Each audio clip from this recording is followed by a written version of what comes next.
परीक्षित जी ने कहा, हमें तो आप कोई ऐसा साधन बता दो प्रायश्चित करने के लिए, कोई साधन बता दीजिए, प्रायश्चित कर लीजिए, हम अपने पापों को स्वयं धो लेंगे। तो 3 साधन बताए प्रामाणिक। एक है कर्म का साधन, दूसरा है योग और ज्ञान का साधन, तीसरा है भक्ति का साधन। सुखदेव भगवान ने कहा, कर्मणा कर्म निर्हारो नैयात्यंतिकमिष्यते। कर्म के द्वारा कर्म की आत्यंतिक निवृत्ति नहीं हो सकती। भाई किसी ने थप्पड़ मार दिया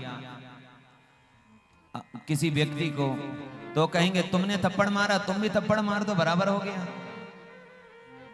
तो कर्म के द्वारा कर्म की आत्यंतिक निवृत्ति नहीं होती है। यानी पाप कर्म किया है तो पाप कर्म को धोने के लिए सत्कर्म कर लो, शुद्धि हो जाएगी। तो क्या इससे शुद्धि हो सकती है? सुखदेव भगवान कहते हैं नहीं नहीं, कर्म के द्वारा कर्म की आत्यंतिक निवृत्ति माने पूर्ण रूप से शुद्धि नहीं हो सकती। क्यों? क्योंकि जितने भी कर्म हैं वो सभी कर्म सदोष हैं। क्या हैं? सदोष। कोई भी कर्म निर्दोष नहीं है। बाजार में लिखा रहता है शुद्ध देसी गाय का घी। शुद्ध क्यों कहते हैं? क्योंकि कहीं ना कहीं अशुद्ध है, मिलावट है। कर्म भी, कोई भी कर्म शुद्ध नहीं है। यदि कोई यज्ञ कर रहे हैं तो यज्ञ में कहीं ना कहीं पाप बन रहा है। कैसे पाप बन रहा है?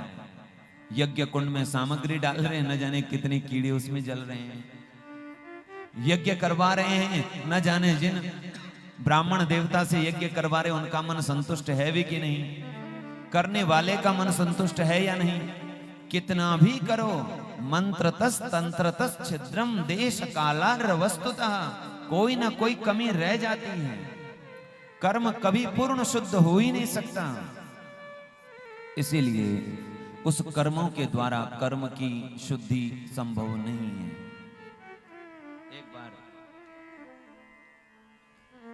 एक बार हम लोग नेपाल में गए थे। हमारे आदरणीय शर्मा जी, भागवत रसन जी भी साथ में थे। हम लोग 4-5 मूर्ति नेपाल में मुक्तिनाथ गए।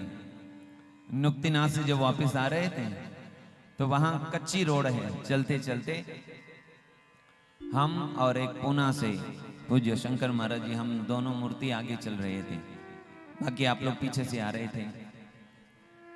तो जैसे जंगल था पूरा, हमको हाथ धोना था।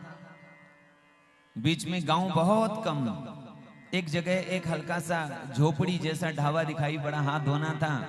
उससे कहा भाई हाथ धोना है, जरा पानी दे दो। उसने पानी दिया, हमने हाथ धो लिया। हाथ धो करके थोड़ी आगे गए तो कुछ गंध आ रही थी। हमने रुमाल से पोंछा, फिर भी गंध आ रही। मैंने कहा गंध कहाँ आ रही है? फिर सूंघ करके देखा तो थोड़ा अजीब सा लगा, कोई अभ्यास तो था नहीं। लेकिन बाद में बात समझ में आई कि ये जो पानी है, इस पानी में मतलब उस बर्तन से ये पानी दिया गया जिस बर्तन में हो सकता है पहले शराब डाली गई। पहाड़ों में प्राय चलता है शराब, तो इसलिए उसकी गंध आ रही थी। तो हमने हाथ तो धो लिए, तो जैसे वो शराब के पानी से हाथ धोने पर हमारा हाथ शुद्ध हुआ नहीं, ऐसे ही कर्म के द्वारा भी कर्म की आत्यंतिक निवृत्ति नहीं हो सकती। तो दूसरा साधन फिर बोले तपसा ब्रह्मचर्येण।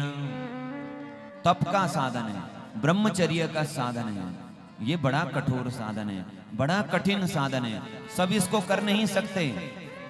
अब बताओ, आज के समय में तो नीचे हम बैठ नहीं सकते, पालती मार करके बैठ नहीं सकते, 2 घंटे से ज्यादा बैठ नहीं सकते। कमर में किसी को दर्द है, किसी को आंख में दर्द है, कान में दर्द है, तो इतनी कठोर तपस्या कैसे कर पाएंगे? तो ज्ञान का मार्ग बड़ा कठोर है। इसीलिए कहा, श्रुति कहती है ज्ञान पंथ कृपान के धारा, क्षूरस्य धारा निशिता दुरत्यया, दुर्गम पथस्तत् कवयो वदन्ति। जैसे क्षूरी के धार पर चलना कठिन है, वैसे ज्ञान के मार्ग पर चलना भी कठिन है। इतना सरल नहीं, बड़ा कठिन रास्ता है, सबके लिए सुलभ नहीं है।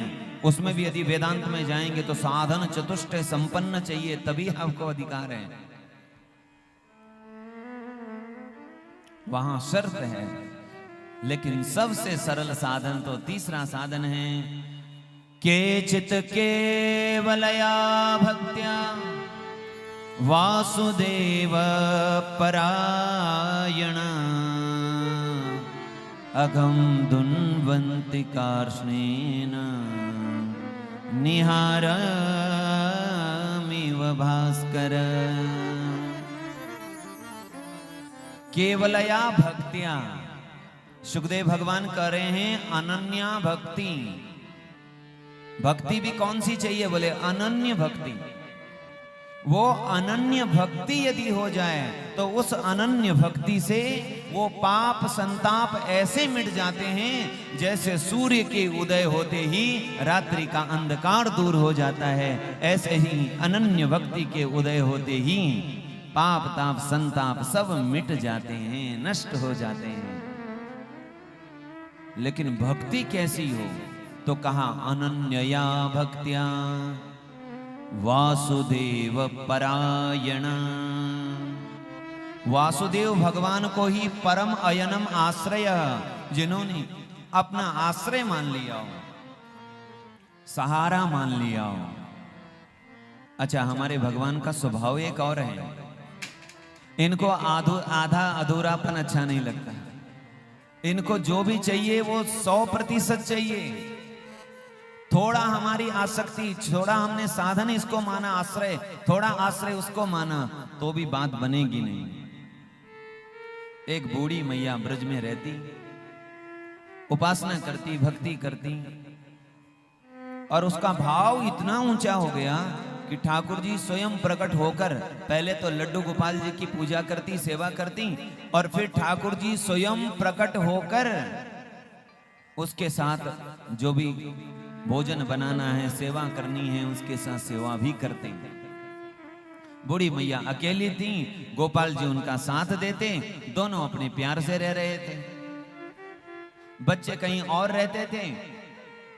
कुछ समय बाद एक बार बच्चे मिलने के लिए आए और सहज ही मैया के मुख से निकल गया, जैसे माताओं या बुजुर्ग लोगों के मुख से निकलता है, भाई अरे तुम नहीं देखोगे तो कौन देखेगा, बूढ़ा हो गया हूं मैं या बूढ़ी हो गई हूं।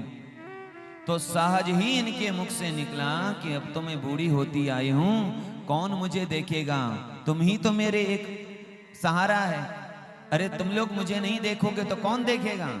इतना भर वो मैया ने कहा। बच्चे तो चले गए, लेकिन ये मैया के ठाकुर जी भी चले गए। अब मैया अपने शाम की रसोई कर रही थी तो ठाकुर जी आए नहीं। मैया बड़ी व्याकुल हुई कि ठाकुर जी क्यों नहीं आए, कल हर दिन जब आते हैं हर चीज में आते हैं। मैया तो रात्रि का भोजन बना ही नहीं। जब बहुत व्याकुल होकर रोने लगी तब ठाकुर जी प्रकट होकर के कहा, मैया तुम्हें मेरे पर भरोसा नहीं है? तो बूढ़ी मैया ने कहा, क्यों नहीं है लाला, आप पर ही तो भरोसा है, अब आप ही तो मेरे सब सहारा है, अंतिम समय तक सहारा है। बोले नहीं नहीं, तुम अपने बच्चों से कह रहे थे ना कि मेरे बुढ़ापे के सहारा तुम हैं, तो मैंने सोचा यदि तुम्हें बुढ़ापे का सहारा मिल गया है तो अब मैं तो सहारा रहा नहीं, अब तुम जिसको सहारा मान रहे हो उनके साथ रहो। तो मैया ने कहा, ये तो मैं व्यवहार निभाने के लिए कह रही थी।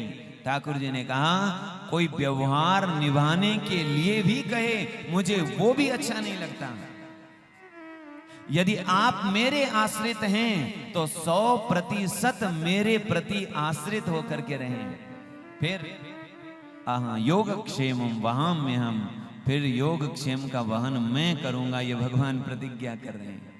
अप्राप्तस्य प्राप्तिर योगः, अप्राप्त की प्राप्ति भी वही कराएंगे, और जो प्राप्त है उसकी रक्षा सुरक्षा की जवाबदारी भी उनकी ही है। तो वासुदेव परायणः, जो वासुदेव भगवान को ही अपना एकमात्र आश्रय मान चुके हैं, ऐसे अनन्य भक्त। अनन्य भक्त का अर्थ क्या है? जिसके यानी अन्य में जिसकी भक्ति नहीं, न अन्य इति अनन्य। अनन्य भक्ति से सारे पाप ताप सहजता से दूर हो जाते, मिट जाते हैं। और जरा व्यवहार में भी देखिए, किस व्यक्ति के प्रति हमारे मन में कितना भी राग द्वेष हो, यदि वहां आपस में प्रेम हो गया, प्यार हो गया, तो सारे दोष, सारी बुराइयां, सारी कमियां दूर हो जाती है, अलग हो जाती है। बोलिए वृंदावन बिहारी लाल की जय। इसीलिए पापों को धोने का सबसे उत्तम और सबसे सरल साधन है भक्ति। और वो भक्ति क्या है? तन नाम ग्रहणादि भी, भगवान का नाम लेना।